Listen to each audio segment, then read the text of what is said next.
If you actually want Tika to go with John, Oboneto Katika Solu John on number Tupu Hawakeka Mother 20. Oboneto Katika Solu John on our and you told him Mother 20. Mother 20, Ebiabo Zubo with 1,000 naira or John, Obole for Halanya, they talk a million maha, 1,000 naira, but our money 20 only 1,000 or more. 1,000 naira, Moya Carrier. 1.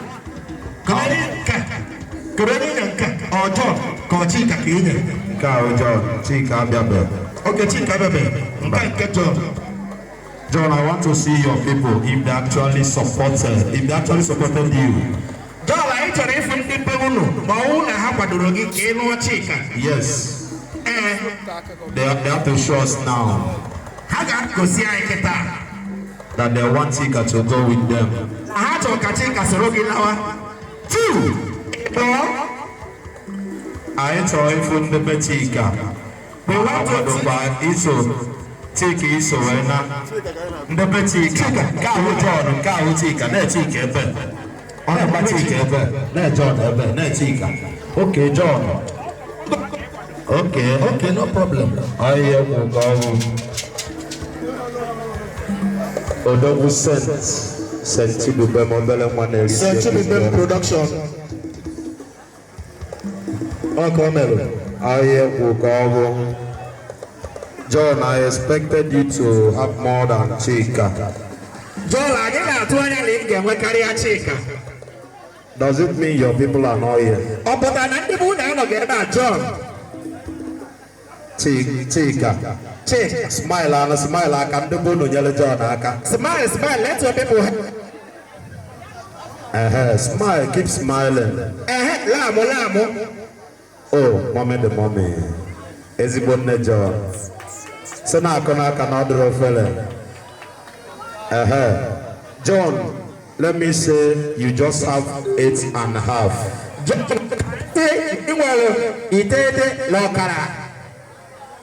Okay, 9. Okay.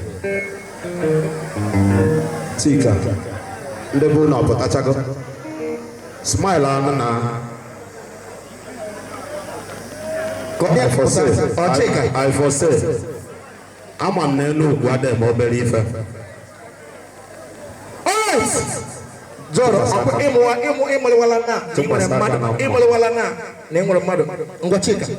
Chika to pasaka na mma. Na bia. What time 2000 eba? Nangwa. What time 2000 eba? Lebenka nangwa.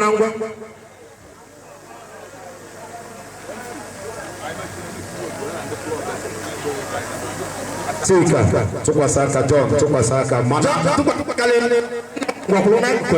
What time ego? Nyemia, wetapu. Ega njinaka bu a sign that you are going to be fruitful in your marriage. Amen. God will bless you because it is already written that blessed is the hand that giveth. So you've given me this one. You've given us this one. God bless you. But you don't know.